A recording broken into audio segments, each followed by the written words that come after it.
Well, I am showing an 8 a.m. So why don't we go ahead and get started? This is the General Government Committee meeting for August 9th. We will call to order. Our first matter of business, as always, is roll call. All three council members are present and accounted for. Myself, Councilmember Leanna Doff, and Councilmember Joan Cathy. Following that, we have approval of the meeting minutes from our last meeting on July 12th, 2023. Is there a motion to approve the minutes from that meeting? So moved. This is Leanna. Second. Motion by Councilmember Doff and seconded by Councilmember Cathy. All those in favor, please signify by saying aye. Aye. Those opposed, the motion passes unanimously. So our first order of substantive business, we have the Enterprise Resource Planning System update. And Troy, welcome. I think you're going to help us walk through this item. I am. Thank you very much. It's a pleasure to be here this morning. And I'm going to share my screen. Oops.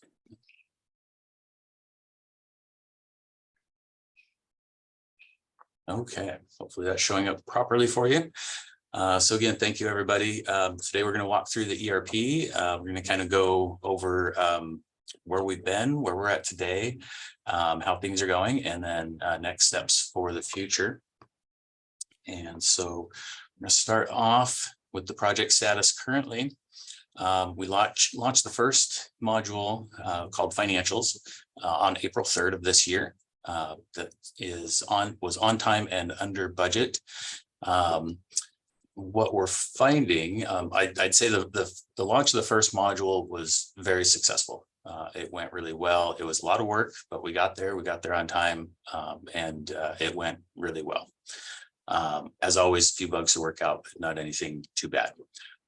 What we found as we moved on from that and started, well, as I'll show you in a minute, there's more than one module going on at one time, the way this is scheduled. And this is the schedule that our vendor recommended and we adopted. And what we found as we moved on from the first module to the second and third modules is that the pace of the implementation is too much too fast. It's, we didn't hire extra people to do this work. We're doing this with existing staff. And so, staff have their regular daily jobs to keep up on, and it was just too much work, and it's starting to cost. Well, it's causing a lot of stress, burnout, and turnover. And we're gonna go into that a little more. The next phase is HCM, which is payroll and HR, and we'll have some extra challenges with that, but so far it's going okay. But will need to be delayed a little bit, and we'll talk about that in a minute. I'm going to go through these a little bit fast because I know you have a lot on your agenda this morning, but stop me anytime for questions, and of course we'll have time for questions at the end. So this is a visual of the project timeline as initially adopted, and as you can see here, we started in early 2022 and went live April 3rd of this year. You'll see two orange bars here. That's kind of the front end and the back end security and IT portion, but considered one module. The red line here in the middle is where we're at right now. So there's kind of a post go live period here, and then the HR and payroll piece. And then before that's implemented, we roll right into utility billing, and things just keep rolling.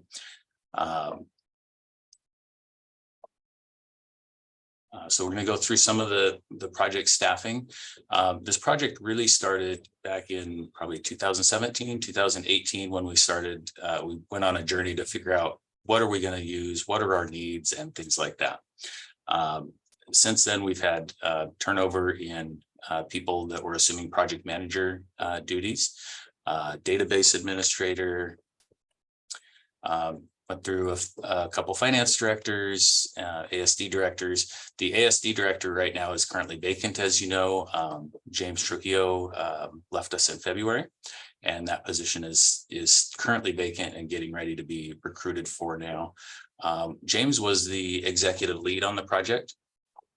at that time. And so when he left, that transferred over to me. And so it's going well, going fine. It's just, every time we have turnover, it's a little bit of a setback. Accounting supervisor in these few years has turned over a couple of times as well. We lost our senior accountant Bill earlier this year to retirement, lost our project accountant in 2021. And we've got great people to fill those roles. So it's not all doom and gloom, but there's a learning curve and a lot to learn and catch up on when you're new to the city. And then we come to HR. And this is a really interesting situation because, as we've talked about, James has already left, who was the director. We lost Lacey Neal last month, and Julie McGarva is retiring at the end of September.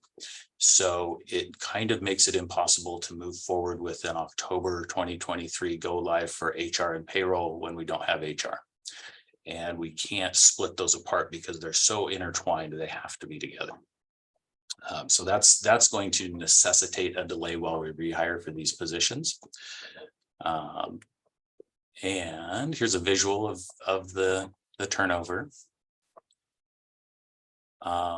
And challenges that we faced with the project, like we kind of said, institutional knowledge. As people leave the city, a lot of that knowledge goes with them.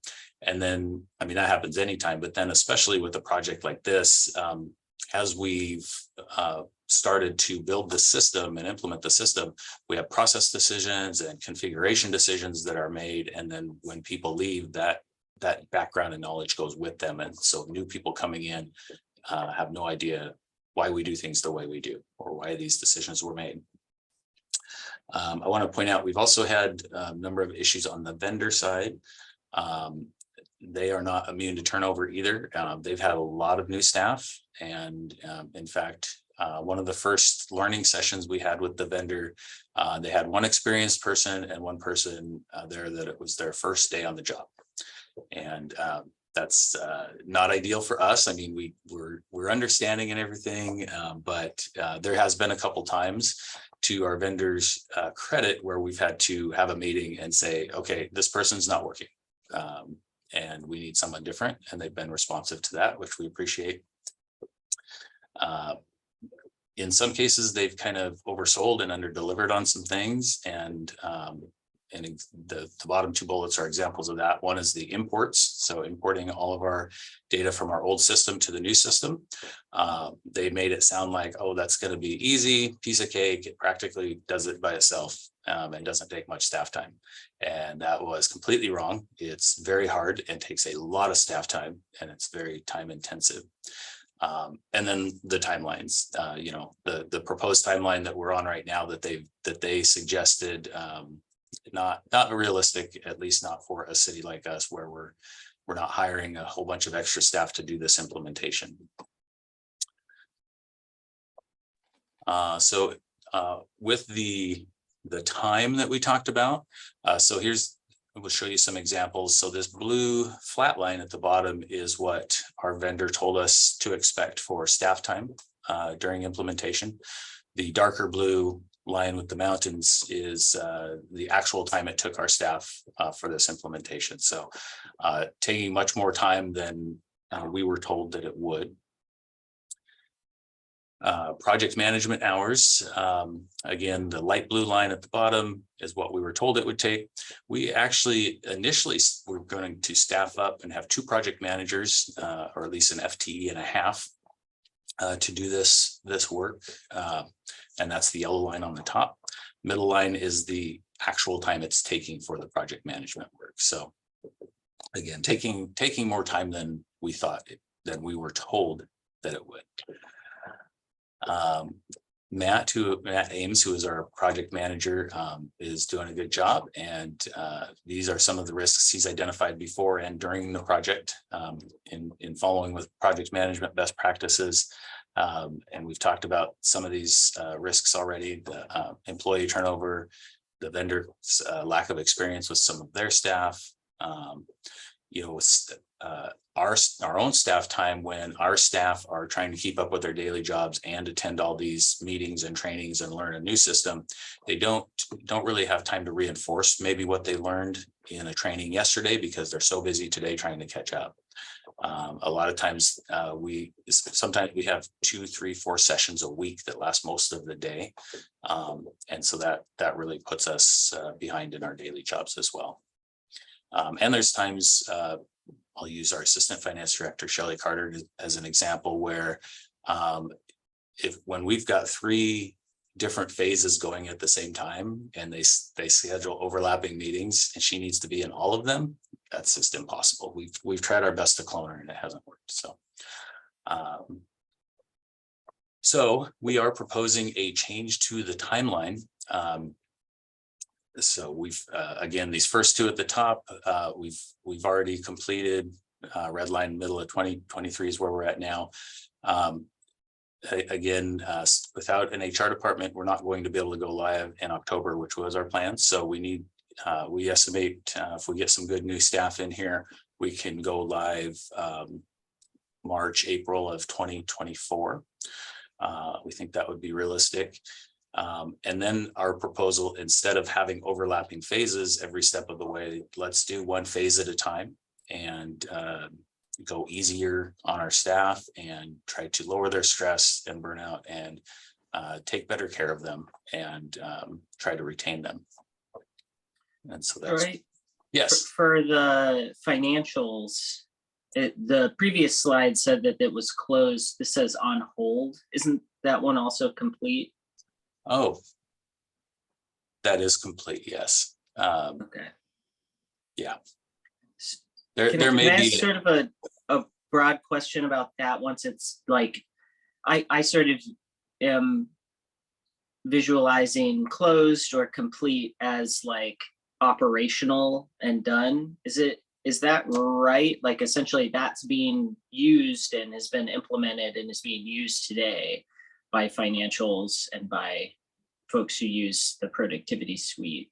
Is that correct? And if so, what kind of ongoing, like once it's implemented, is that when sort of these headaches are done? It's sort of the implementation that's the big challenge, and the goal was to have a simpler system after that that's, not antiquated, or like what does the ongoing staff headache also look like, if any? I'd say at this point, with financials, there's not much of an ongoing staff headache. It's there's still things that pop up, but that we have to fix, or I didn't know it could do that, or I didn't know we had to do it this different way. But for the most part, it's running, it's functioning well, and everybody's using it. And I focused more on the last part of your question. There was a lot of questions in there. Sorry. No, that's okay. That's okay. This is a big topic. So it's the system is that portion of the system is online and functioning, and everybody's using it. We've trained staff throughout the city. I'd say it's going well as staff. Of course, there's a learning curve for everybody because it has a completely different look and feel. And so initially when we went live, I think there was probably about 2 to 4 weeks of, some challenges where you just don't know every little intricacy of it yet. And maybe initially it was taking people a little bit longer while they learned the system, but we've received some feedback that once they get used to it, it's actually quicker and easier than the old system. And so that part's good. There were a couple of small pieces that really only affected finance that we held out, which might be why that says on hold, like general billing, which actually we've got that going now. But initially with that go live, we said, let's hold off on that because that's just finance. That doesn't affect the rest of the city. And we had a big job to do just to give everybody training and support during those first few weeks. Okay. Thank you. Mm-hmm. I just have a quick question, Trey. Can you remind us how many modules are left? Or is it all just on that screen? It's all on the screen. So four modules left. And, you know, it is a little confusing because we say modules, but as we talked about, you know, HR and payroll, which are kind of two different things, but it's one module because HR feeds into payroll. Got it. And so it's just so intricately combined that it can't be split out. And then utility billing, phase 3, Energov is the permitting system. So that'll be all like the building permits and things like that. And then enterprise asset management.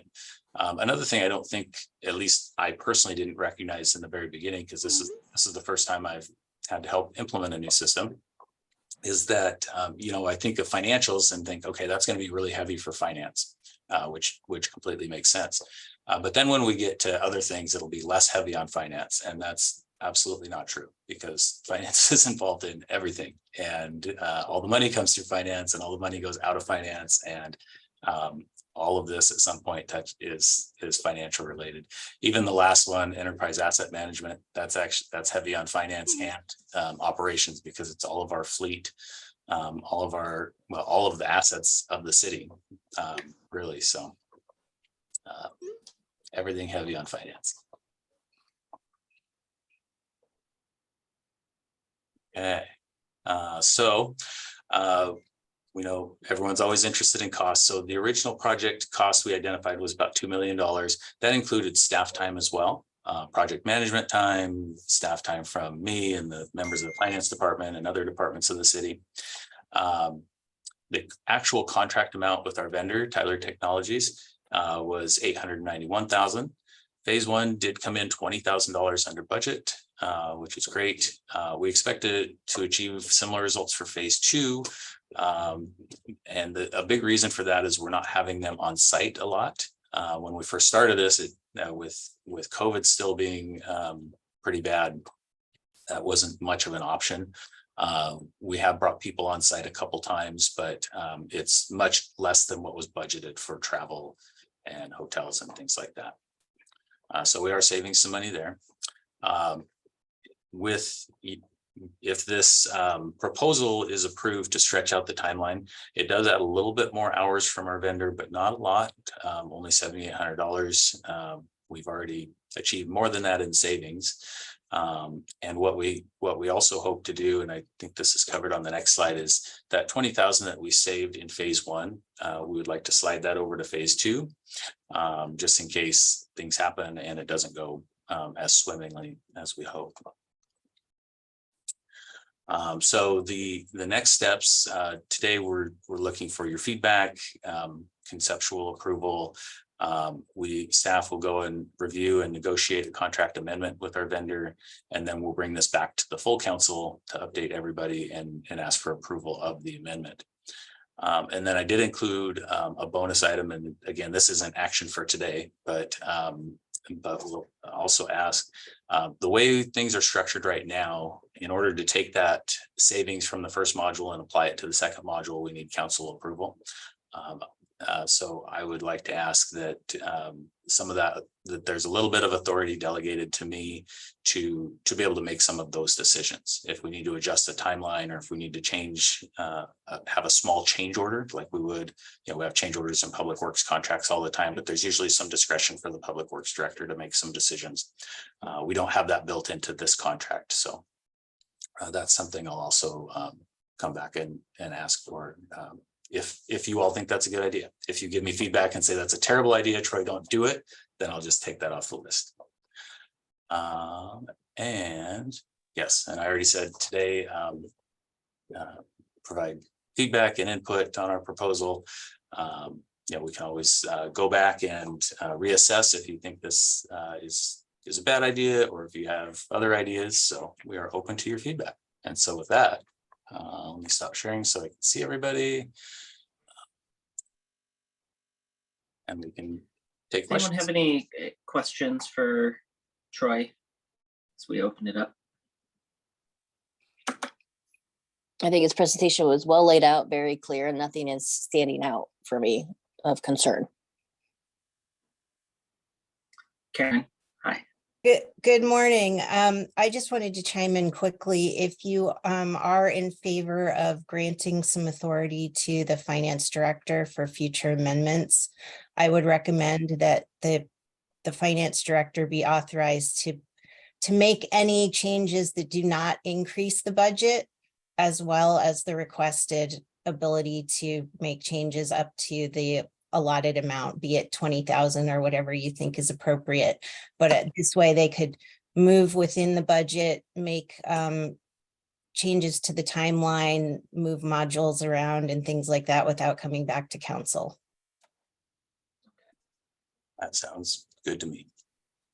And for our action today, or Troy, the proposed action doesn't say that we're making a recommendation. This is today, we're not voting on anything. We're just providing Correct. feedback. Okay. Yeah, feedback and direction is all we're looking for today. I think it would be helpful if you were going to make a recommendation to give the finance director some additional authority, that you make that as a recommendation. And that could be then factored into the motion that comes to the council. Okay.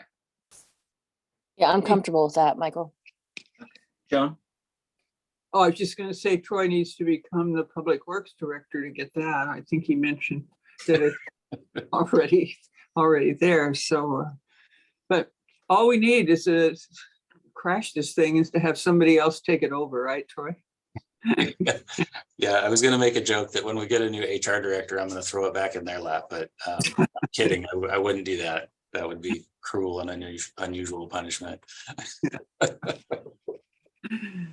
I'm fine. Well, well, with that, I suppose that I would entertain a motion that the committee recommend approval of providing flexibility on the timelines for the modules, as well as some flexibility up to $20,000 to stay within the budget as presented and discussed, which So would then moved. come before the full council in the future. That's a really long motion, but so moved. And I'll second it. All right. Motion by Councilmember Dahlhoff and seconded by Councilmember Kathy. All those in favor, please signify by saying aye. Aye. Those opposed, motion passes. Thank All you, right. everybody. Thank you, Troy. The next item on our agenda is the hazards mitigation plan for the Thurston region. I believe we're getting an update from you, Erica. Is that right? Hey there, good morning. Yes, we will touch on the Thurston region, but more specifically, we are going to talk about the Tumwater Annex and how it relates to the Thurston region hazard mitigation plan. So let me get my screen shared real quick.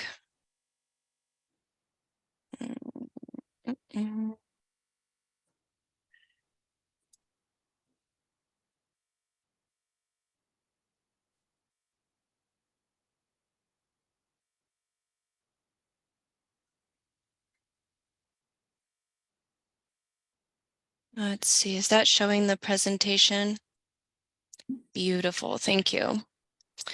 All right, so as I previously stated, we're going to talk about the City of Tumwater Annex to the Hazard Mitigation Plan for the Thurston region.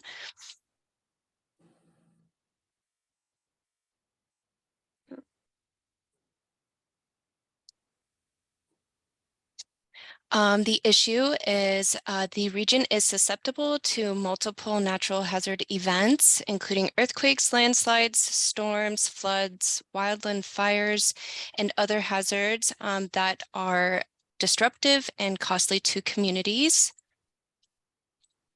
A hazard mitigation plan is a community strategy to minimize the impacts of these kinds of natural disasters. And for the background, the Disaster Mitigation Act in 2000 helped state, territorial, tribal, and local governments proactively plan to reduce damage from natural disasters.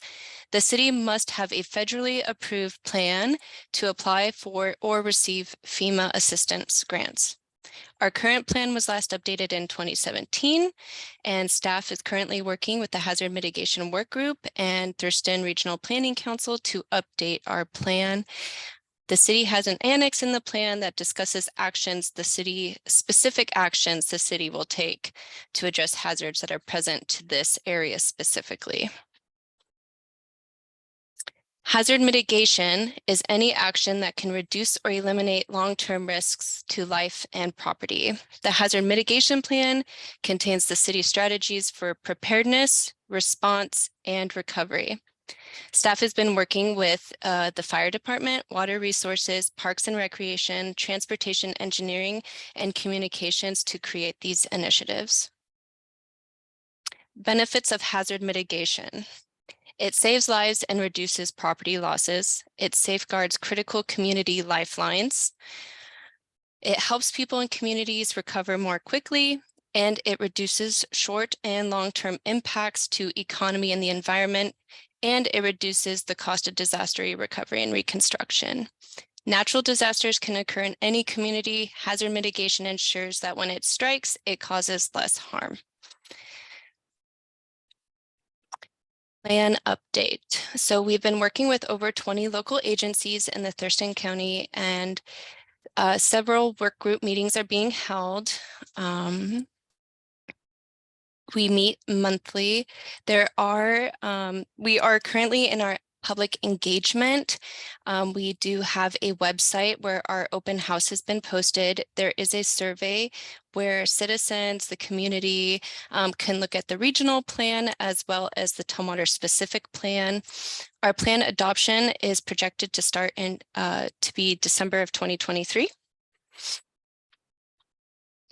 This is kind of a visual of all the participants, plan partners, so public and community stakeholders, plan partners, steering committee, project manager is TRPC. They have been wonderful. They are kind of the liaison between the individual jurisdictions, Thurston County, and the state and feds. They've created templates and helped digest all the new regulations for this plan update. They're critical in this, this effort. Hazard mitigation planning work group is a representative from each of the plan partners. And then another key player in this is the regulatory partners. So FEMA, the Washington Emergency Management Division, and TRPC. So how did staff determine what hazards to address and what initiatives to prioritize? By using a hazard risk rating model as shown on this screen. TRPC hired Tetra Tech to complete the model above and provide data to the work group. Each community's risk to a particular hazard varies based on several factors. Probability, which is the likelihood of a hazard incident occurring in the future. Location, multiplied by the sum of impacts on population, property, and the economy. This project looks at how hazard areas overlap with residents, homes, businesses, and other structures across Thurston County communities to identify an overall risk score. There's low, medium, or high for each risk. The higher the score, the greater attention a community should commit to actions that help protect vulnerable assets from future hazards. Now we are going to dive into the City of Tumwater's specific hazards. Before we started the actual update, this was before I started at the city. We started meeting last year in 2022. An online survey was used to conduct the first round of public input to inform the multi-jurisdictional plan update. The survey was available to the public from June 6th through July 31st of 2022. The survey had 12 questions about perceived risks and preferred mitigation activities. Tumwater had 55 responses, and based on those responses, this shows what our citizens and are most concerned about. So here we see earthquake was the highest perceived risk. And then behind that is climate change, followed by wildfire, extreme heat, then severe storm, flooding, and then it goes kind of down. We aren't at risk or mapped for tsunami hazards. So this is almost pretty accurate to what Tetra Tech, the consultant who compiled all the data, what they came up with as far as our ratings and risks. So Tetra Tech, this is a chart summarizing the risks that they did calculate for the city of Tumwater. It might be hard to see, but it is that blue kind of glowing on the screen. So dam failure, we got 0 risk ranking score, so that's low. So we don't address dam failure in our hazard mitigation plan. For earthquake, that is our only high ranking risk. We have a risk ranking score of 36. There's multiple fault lines and earthquake hazard areas that we are next to. Then the next one behind that is going to be flooding, and then landslide. So flooding was low, landslide is medium. Sea level rise, we got 0, so low. We do not address sea level rise in our plan, but the regional plan does. The TRPC is working with the city of Olympia, and sea level rise is addressed through the regional plan. Severe weather, we had a medium risk ranking, followed by tsunami at 0, low. Volcano Lahar, we also got 0 low, but our plan does address Volcano Lahar because of previous, the Mount St. Helens eruption. We did receive quite a bit of ashfall, so we are keeping some mitigation measures, specifically one in case of volcanic eruption and ashfall. And then we have wildfire, which was a medium risk ranking. So this kind of goes over the regional plan and compares it to the city annex and how they kind of correlate. Do you So, want questions as we go along, or do you want us to hold them? oh, if you have questions, feel free to stop me. Sorry, I just know we have a lot of presentations today, Yeah. so I've been kind of. I just wondered in the chart that you just showed, unless I missed it up there, I don't see climate change, which is the second most important thing to the citizens of Tumwater. Yeah, so in the city annex, I did address severe storm or weather incidents. So it's almost the same as multiple storm hazards. We do talk about reducing heat island effects, extreme heat, and wildfires, but you're right. Tetra Tech, who TRPC hired, didn't specifically state climate change on here. So that is a good point. Yeah, Councilmember Kathy, also the scope of how the hazards were defined and so forth was also coming down from FEMA. So we do definitely recognize the climate mitigation, our climate change does have multiple effects across the board. And I think those are probably pretty well captured in if you're looking at sea level rise, severe weather, those kinds of, and the wildfire issues, as well as the other items that Erica addressed. So while it's not necessarily one thing, the effects of it, I think, are captured. Well, if I was a person who had checked that, I would want to see it somewhere. I wouldn't automatically calculate that this means that and so forth. So maybe there needs to be some little PS or something that says just what you just, Erica, you and Brad have said, because I think it's important that the people who took the survey see that they were seen and heard the way that they took it. Just to come. Yeah, thank you.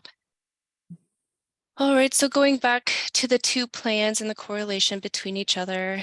The The basic plan, which is also called the regional plan, has goals and objectives that are countywide. There is an overall risk assessment for all the hazards that we talk about. It affects all partners and it is adopted by all. So the City of Tumwater is adopting the regional plan along with its annex, which is city-specific initiatives. In our annex, we also will address our national flood insurance compliance, the NFIP, and it's required for FEMA approval. Yep. So let's see. Any questions on the correlation between the two, the regional plan versus the city-specific annex? Have we ever had a flood in Tumwater? I believe Yes, our, unfortunately, yes, we have. It was probably in the 10 years ago timeframe, but it did cover a good portion of the brewery property as well as the park and the golf course. So we are subject to those kinds of things. Oh, okay, thank you. the I missed- 20, sorry. No, I was just gonna say, thank goodness I missed that. The 2017 plan does state historical events for all the hazards that are mapped within the city, if there were any, and part of the 2023 update will also touch on those historical events. It's part of my job to see if there's been any new natural hazard events since the last update in 2017. So the primary plan contents, we're going to kind of go over what we touched base on.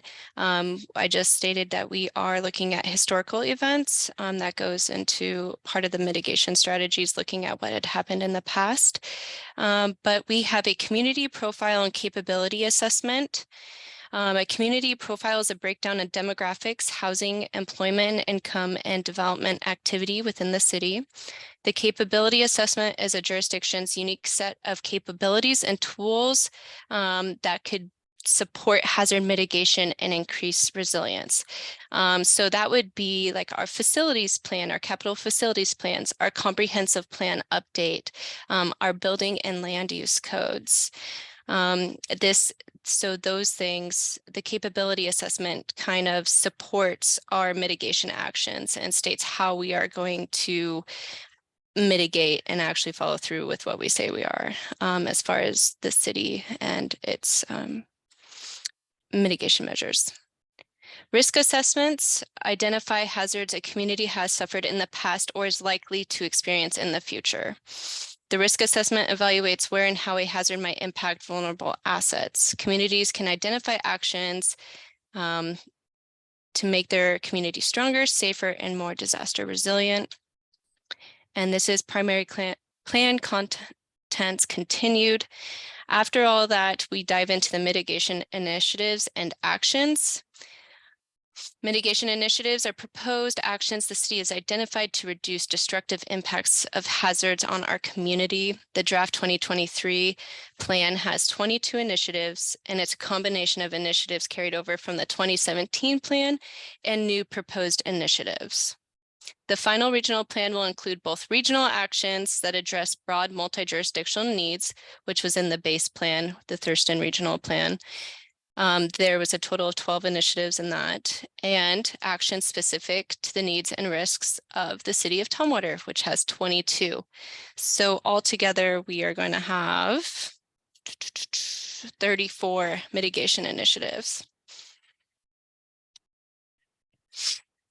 So this goes over, so included in this presentation, I wanted to go over some of our high risk ranking.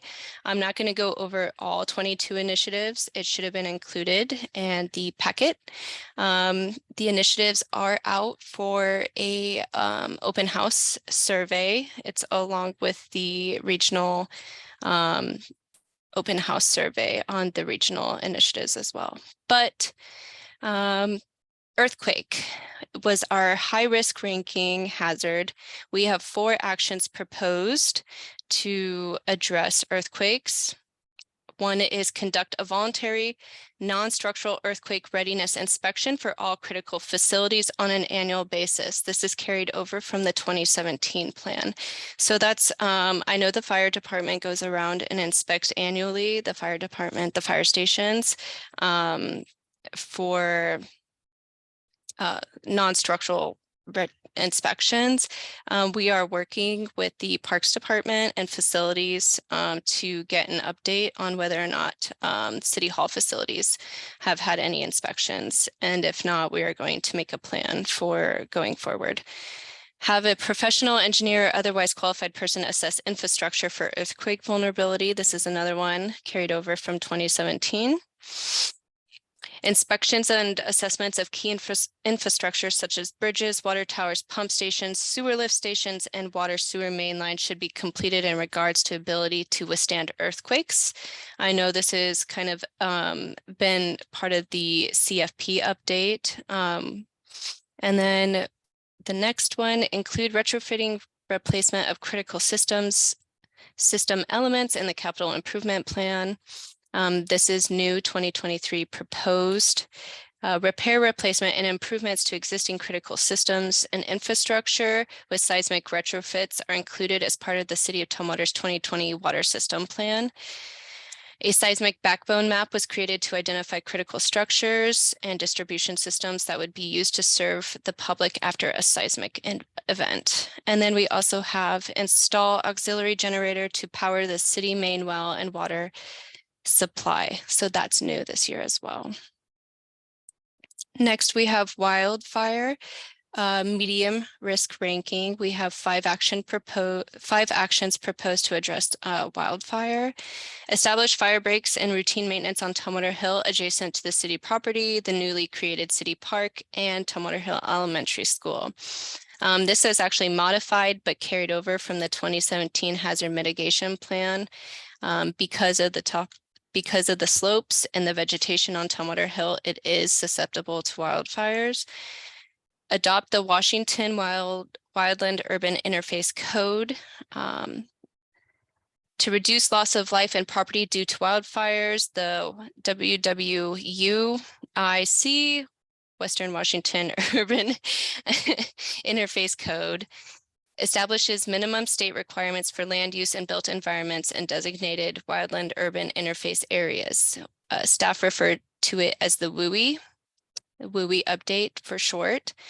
These requirements include specific fire-resistant materials for structures and limiting the amount and type of trees and vegetation in a defensible space, which is a 30 to 100 foot setback from structures. Then we have, so that's new of 2023. Then we have update the City of Tumwater's city map to show wildland urban interface map layers to coincide with the 2023 building code update. This is new proposed. All development and building permit applications submitted after the adoption of the WUI code will need to be evaluated by the city's building official to determine if they're within the wildland urban interface area. So this will be key in informing the public, contractors, and city staff, the kind of WUI regulations that would apply. This would be an essential tool. Also, it would be a tool for informing the public. Routinely inspect the functionality of fire hydrants. This is a new initiative. I did work with the fire department. They do inspect fire hydrants. Oops, sorry. So getting that as our initiative, I'm also working with GIS to see if we can map those fire hydrants and kind of document how often they're inspected. And then we have assess feasibility of installing solar power and battery storage at City Hall and Tumwater Library, our secondary emergency operations center. This is new to the 2023 plan as well. So in case of emergency. I'm sorry. No, you're fine.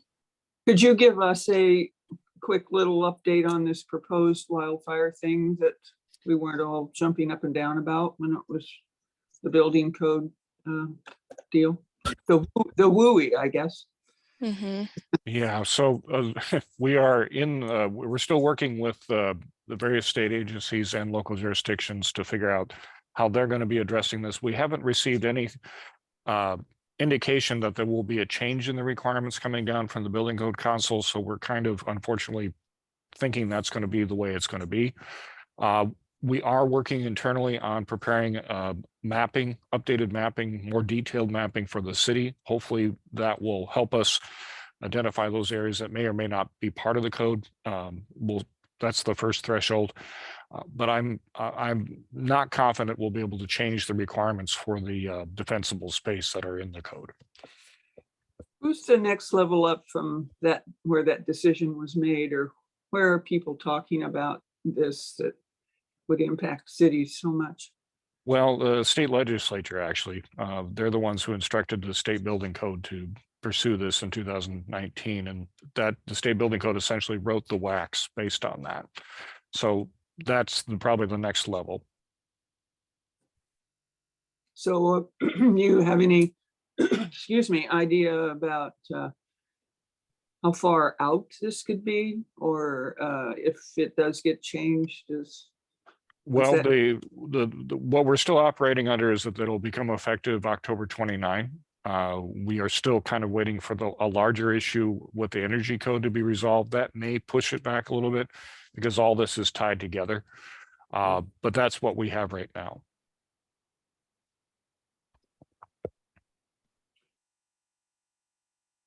Thank Thank you. you, Brad.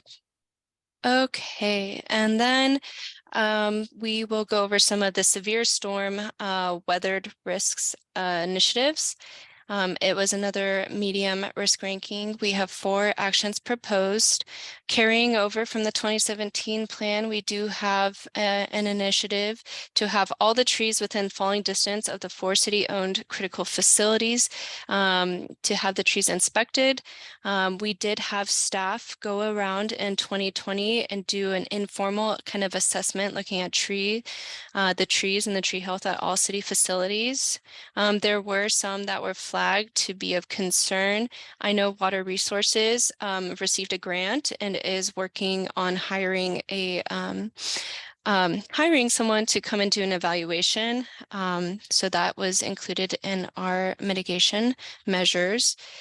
We plan to reduce heat islands by implementing our urban forestry code updates. So tying in our urban forestry management plan and our updates to our tree and vegetation code update into the 2023 hazard mitigation. Of course, WUI did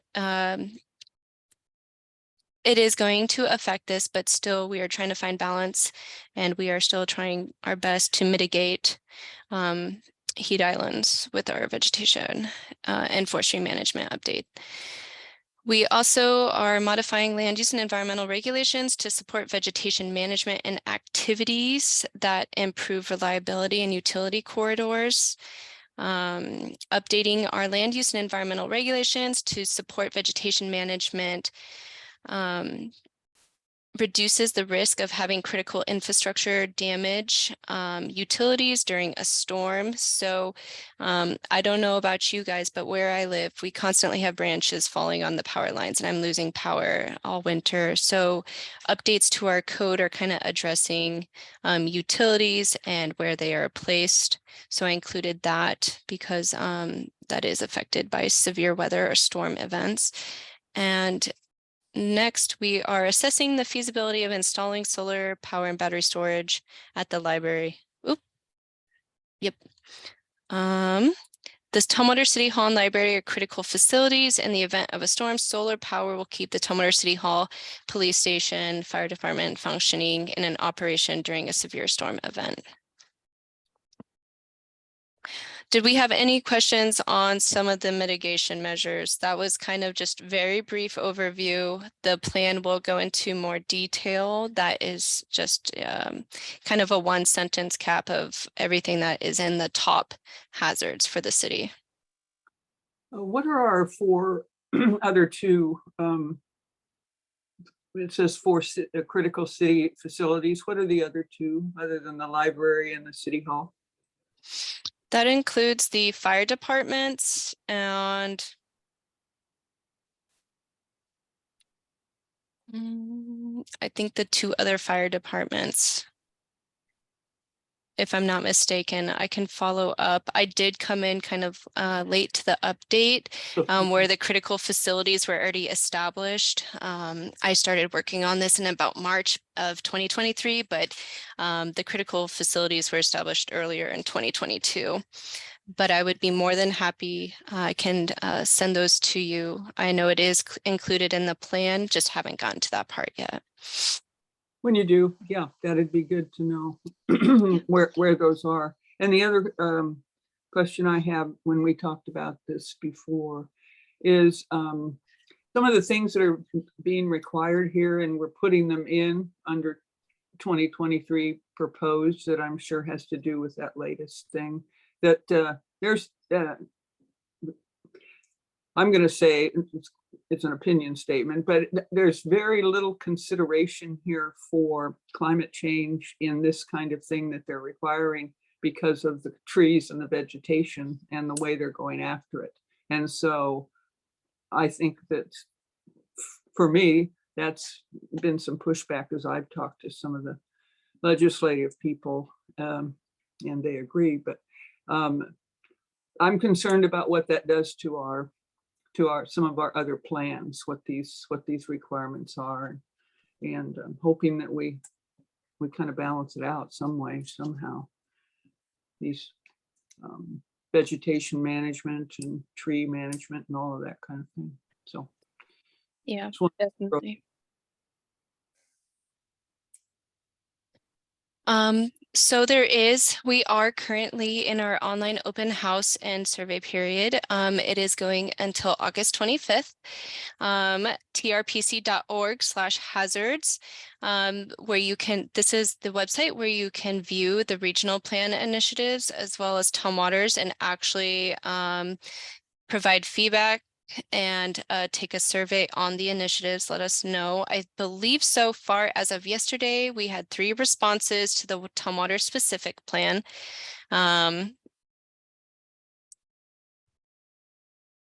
I did work at the Thurston County Fair. I was promoting the Thurston Regional Hazard Plan, trying to get the public involved and kind of educate them on the process and why it's important. I was also trying to advertise for the city-specific plan, trying to have people provide feedback. So there has been some public outreach. We will have another public comment period, September 25th through October 8th, but right now is a critical time to kind of let us know the opinions and of the proposed 22 initiatives. All 22 initiatives are on that survey, as well as in the packets that were included for this presentation today. Again, I only went over a few of our hazards and their mitigation initiatives. Next steps. So I am hopefully projected to have the draft annex completed by September 15th.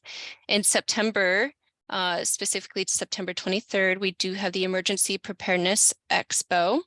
That will be another public outreach opportunity to educate the public and inform them about the update, the initiatives, and hazard preparedness. September 25th through October 8th is the final public comment period. October 16th, the hazard mitigation plan and annex will be submitted to Washington Emergency Management. And by November, we will have submit our annex, the regional plan and our annex to FEMA for a completeness review. In January, we will have a planning commission work session and hearing. And then in February, I will present to City Council for adoption. Well, projected February through March. Currently, I'm still working with the city departments to finalize our draft actions, conducting public engagement and outreach, and updating the hazard profiles and risks assessments. So still researching any recent events natural hazard events that have happened since 2017, trying to implement those into the plan, updating our city profile, and getting into more specifics as far as the initiatives, more detail from the departments. And yep, so that's where we're at.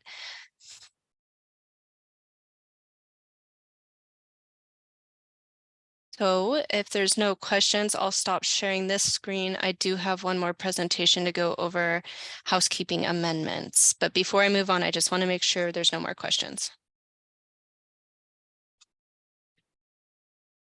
Okay.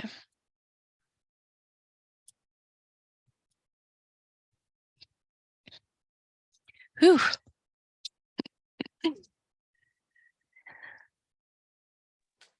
Any other questions from council members about the presentation or any of the updates?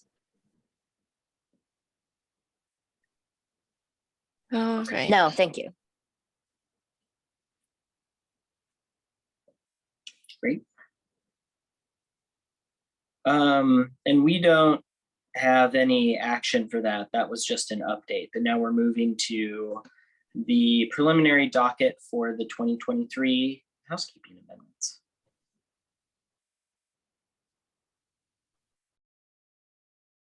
All right, this one will be short, I promise. We are talking about the annual development code updates. In 2022 and 2023, staff gathered information and proposed minor housekeeping amendments to our Tumwater Municipal Code. Another way to describe minor amendments are changes that don't require individual ordinances. The proposed amendments are intended to make minor corrections to our development regulations. So we follow a process that is similar to the one the city follows for our annual comprehensive plan amendments. It's under the text amendment and rezones. This is just a preliminary docket reviewed by Planning Commission and to be reviewed by the Planning Commission for recommendation to the City Council. Our final docket. Once the City Council approves the contents of the final docket, staff will prepare an ordinance for consideration by the Planning Commission in the fall of 2023. General topics covered. First, we have manufactured home parks required open space. Staff are to clarify open space requirements for manufactured home parks that are exempt from divisions of land. Manufactured home park language isn't currently included in the park and open space area standards for development without divisions of land. So clarifying that mobile home manufactured home parks do have park and open space requirements. Next, clarifying new and existing electrical power, telephone, cable television, fiber optics, and other transmission lines shall be installed underground, and establish an appeal process through the Transportation and Engineering Services Manager. Then we are clarifying uses that would be allowed on the first floor of commercial and residential developments along main streets in the town center mixed-use subdistricts. As the code is written currently, it's unclear what uses would be allowed in this situation. So for mixed developments, like developments that have apartments, housing on top, but then there's commercial uses on the bottom, just clarifying what those uses below could be. And then we have our fourth item, which is establish a conditional use permit process in the light industrial and heavy industrial zoning districts for certain uses with heights exceeding 65 feet. Staff will need to conclude all proposed text amendments are consistent with the requirements of the Growth Management Act and our Tumwater Comprehensive Plan. Next step, we will have a consent agenda September 5th.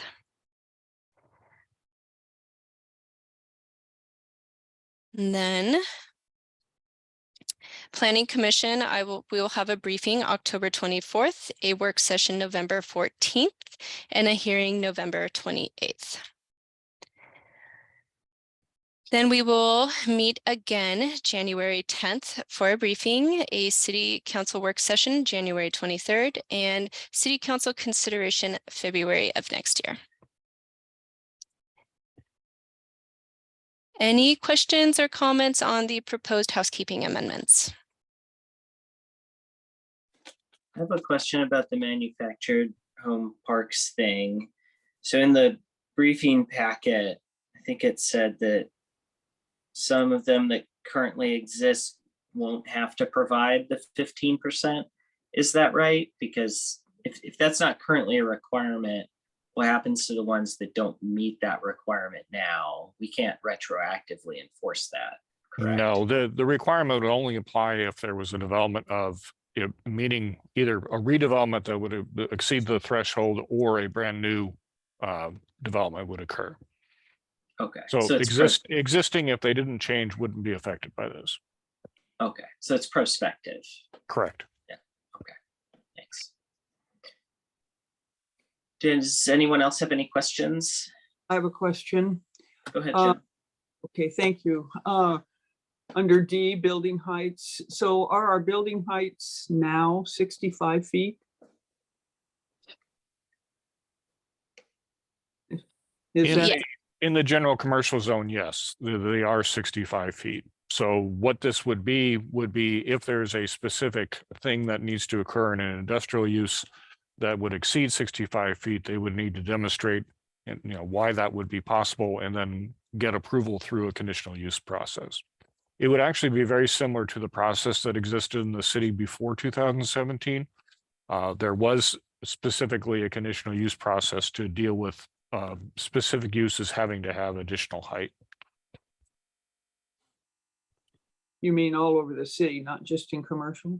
No, this would be limited to specific industrial uses. So if this industrial uses within the industrial zones of the city, obviously there would be other considerations. If they're near the airport, for example, that wouldn't be allowed, but this would be a fairly specialized case. Are there very many places in the city where the industrial industrial use areas are bordered by residential? There are some cases, particularly up in the corner where Mottman is. I think that's probably the most biggest example. The second one would be probably the Beehive development on Trosper. And then you're correct, there are also some mixtures of uses in the south part of the city with the larger lot residential and the industrial in and around the airport, south of the airport. Right. So would this be taken into consideration in this height change? Or Yeah, yes, definitely, because our intent is not to create issues with neighboring properties. So that would be something that would be part of that process. Great, thank you. For the conditional use permit, there will be standards that they have to meet and they have to prove they meet those standards and regulations as well. Okay, well, if that's all, I'm going to stop sharing. I believe Brad is presenting after me. So thank you, everyone. Okay, thank you, Erica. Appreciate your presentations today. And for our final item on the agenda, we have the 2025 comp plan periodic update. Okay, Take it thank away, you. Brad. All right, so what I'd like to walk you through, and I'll move through these slides fairly quickly, is our work program and schedule. This is important primarily for your information, so you understand what we're going to be coming back with to you for each of your meetings through the remaining fall, and also to give you a little bit of a broader background of everything else that is occurring as part of this process. The other intent also is to introduce you to a little bit of the state guidance materials that have been published that we're going to be following for the update. So very quickly, I'm not going to read through the entire slide, but I just want to make sure that we all start with a common understanding of what we currently have in a comprehensive plan. There are a number of elements covering a broad range of things that are in the comprehensive plan. All of these elements will be updated as part of the process, and we will also be adding an additional element dealing with the climate that is now required as of 2023. The plan also includes a number of appendices. The primary ones of interest probably to the General Government Committee will be your neighborhood appendices, which is related to the land use element, as well as our sub-area plans.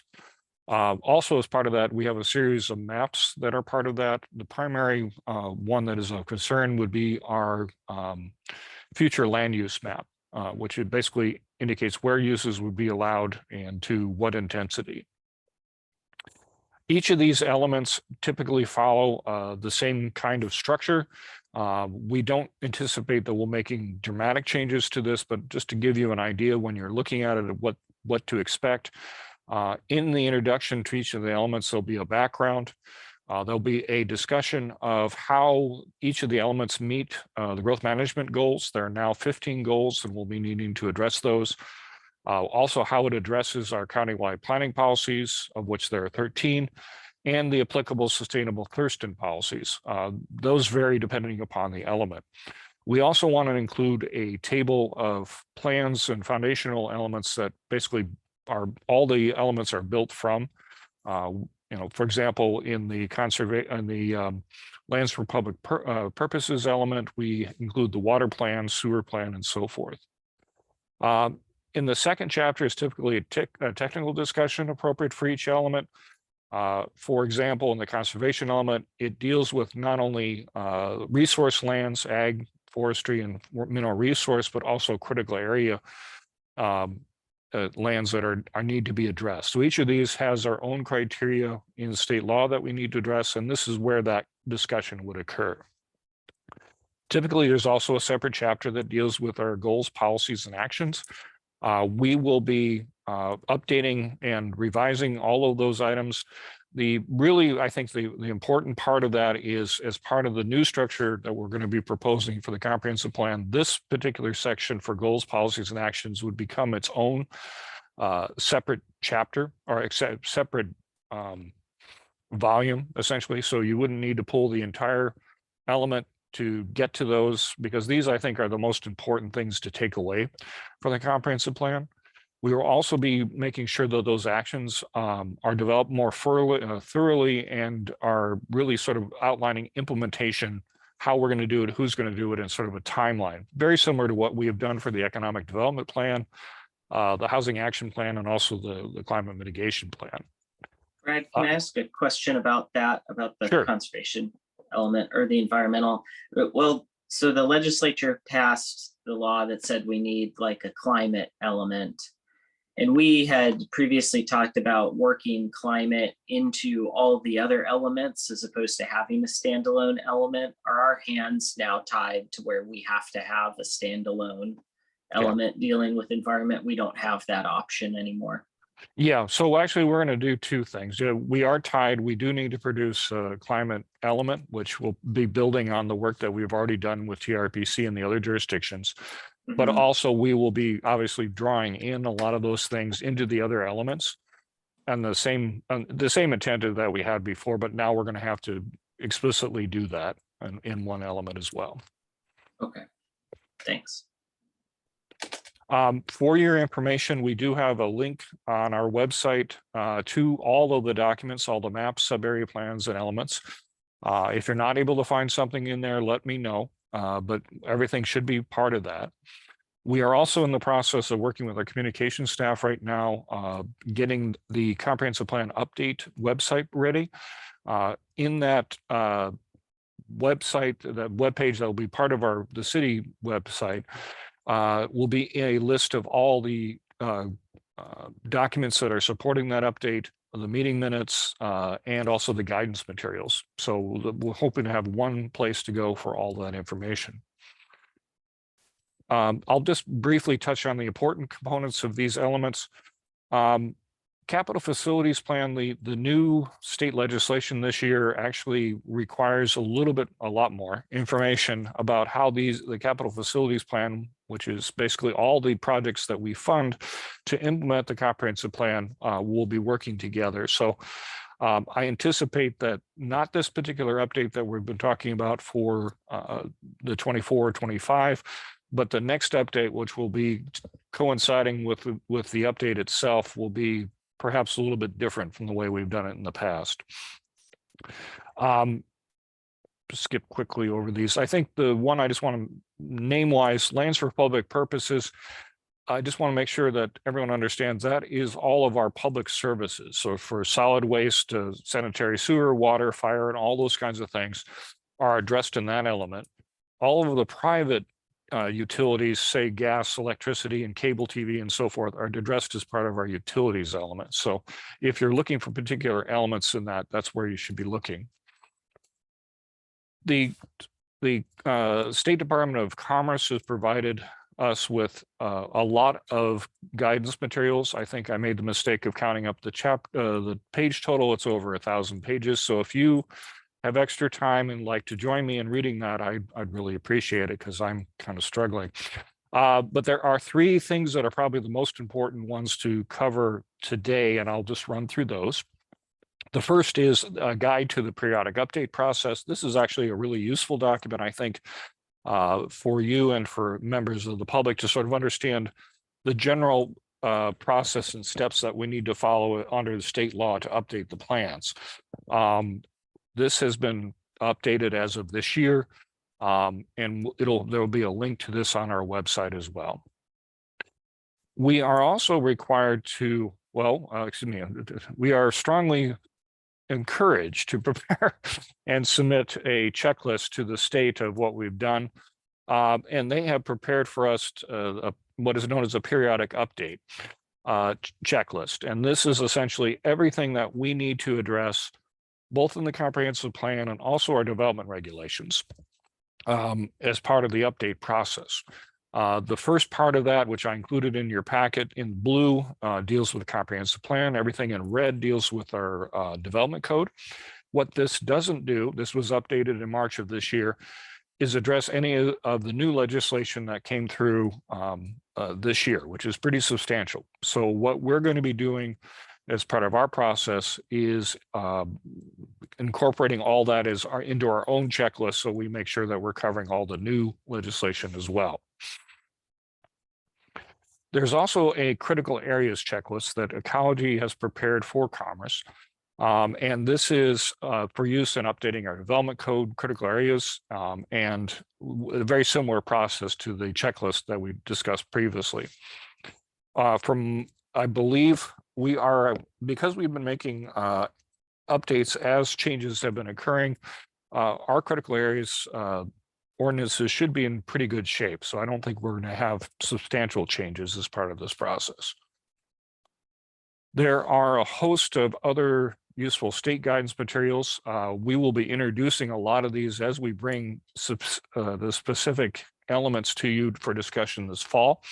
But I just want to let you know that if, for example, the climate element has its own planning guidance document, housing has a set of 3 different guidance documents and all those kinds of things. So we are well covered with that. In general, for our schedule, just to give you an update of where we're at, the community outreach actions will be, we're going to be scheduling some open houses and other events for the fall. We're currently meeting and discussing those with our communications team. We are currently also working right now on a gap analysis. I'll talk a little bit more about what that involves. We'll be bringing that back to you probably in October. We have filed for a Commerce grant to cover work on the transportation element update and also some technical information for our economic development plan. That is now in process with the state. We're hoping to get the contract and all that sorted out this fall. We've also just found out that we can apply for a new missing middle grant, about $75,000, which is due in the middle of September. That money will be used to fund the things we need to do as part of our development code update. So we're actually quite pleased about that because that's additional money that we didn't realize we would have the opportunity to get. We're also obviously in the middle of data collection and also updating the format. Briefly, the gap analysis will cover as we sort of walk through all the elements of the comprehensive plan and all the regulations that will be subject to the update. So we have the development code, which includes the Title 16 through 18, but also revenue and finance dealing with impact analysis, impact fees, and also the new state requirements passed this year that requires to update our development review process. There's a number of things tied to affordable housing and deadlines and so forth that we're going to have to update Title 14 to address. As I mentioned, we're going to be using the 2 checklists that I've discussed already, as well as the update materials. We also have a very substantial list of things from the legislation this year. The plans that have been adopted since 2016 by the city, that includes the the climate mitigation plan, the urban forestry plan, and the housing action plan. And we will do all that very quickly. So for your information, in addition to scheduling a large garden party, hopefully in September, we'll let you know the details of that later. We're going to be walking you through each of the individual elements to talk a little bit about where they are currently and also what they are going to be, we're going to have to be updating as part of that. So you have a better understanding of each of these as we move forward. We'll be talking about the land use and the housing element together at your September meeting. It will be talking about some of the development code amendments, which are probably going to be fairly substantial at your October meeting.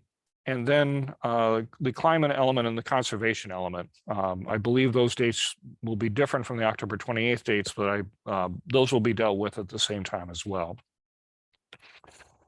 Economic development plan and the lands for public purposes and utilities will all be at your December meeting, and then we'll be talking to you about the transportation plan in January.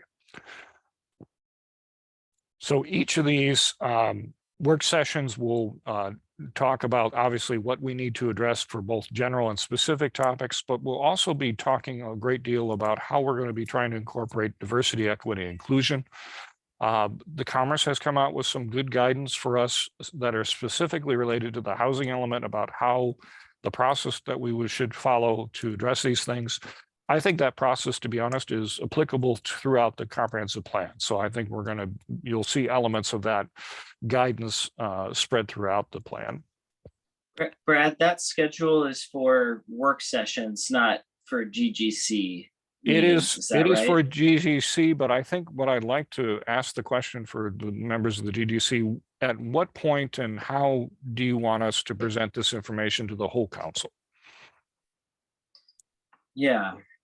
That's a good question. And that might be something we need to sort of discuss with the council to see if people feel strongly about how much information they want to receive. I think it makes sense to present to us, and then we can present something that's a little bit more refined to the council as a whole.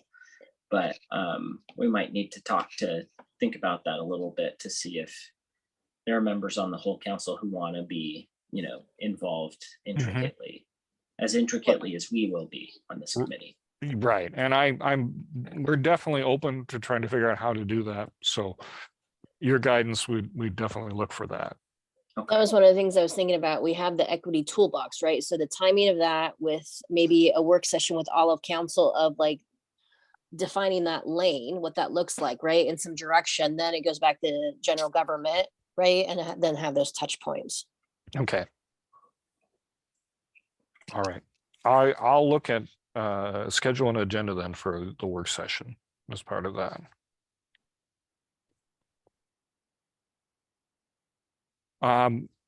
Phase 2 will start next year.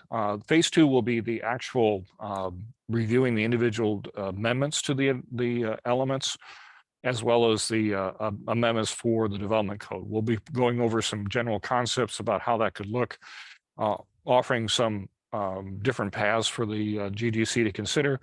The Planning Commission also is doing this at the same time. So we're trying to make sure that we get both interactions between both to work together on this. And then the legislative process will probably start in the fall of next year. This is obviously a very, very ambitious schedule. But again, we do have a deadline of June of next year to 2025 to figure this out. General comments and so forth, you can send them to me. We also have a periodic update email address, which is here, and we'll also be posting the website address as well as part of our public engagement process. Are there any general questions or any other information that you think that the GGC should have, or the kind of focus? You don't necessarily have to answer today, but if you have any thoughts that you'd like to send our way, I'd appreciate that. Just open it up, Joan or Leetta, do you have questions or comments? I just know that when Michael, you and I were on planning commission, right?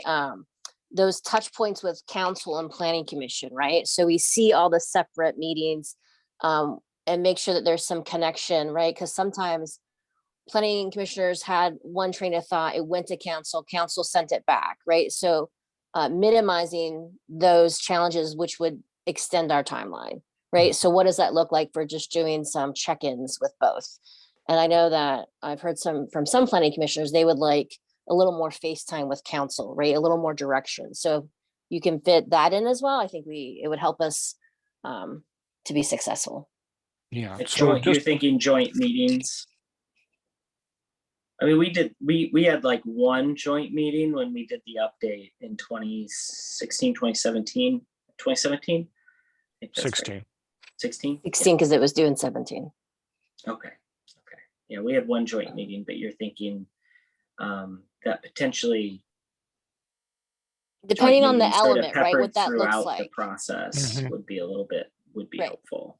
Yeah, so just to give you an idea of the way we've laid out the schedule so far is we're introducing these things to the planning commission first. You're getting the second go probably a month after the planning commission. So there's a pretty good connection, I think, between what we're hearing and seeing in the planning commission and what you're going to be hearing and seeing as well. But we do have a joint meeting scheduled for December with the planning commission and the council to, number one, obviously we have to discuss and approve the work program for next year, but really the focus is going to be on the comprehensive plan and on the general things that making sure everybody's on the same page for that. I also definitely, I'm open to scheduling or looking to schedule joint meetings as needed on specific topics and things like that. So I agree with you. My concern is I don't want to get too far ahead either way. Right. So on how as we're doing needed, this. right? Like just those check-ins, whatever that looks like. Right. And along that same line, I think that's why it's important that we do a better job of keeping the rest of our council members informed. I think that sometimes we've skipped over that for some reason along the way at times. And I think it's important in this so when we go to I saw it when we go to a joint meeting with the planning commission, GGC and planning commission know more about stuff and whatever, and council hasn't heard as much or something. So I think this would be a good time for us to practice, spreading the good news. Right. And I think that sounds like a good idea to look for something in October and November for a work session with council. Perfect. Just in time to get ready for the holidays. Here's your present. So there's no action for us to take on this item today, and that brings us to the end of our agenda, unless anyone has anything else to add before we wrap up. All right, well, I will call us adjourned. Thanks, everyone. This ran a little bit long, but a lot of good work. Good things. Good stuff. Thanks.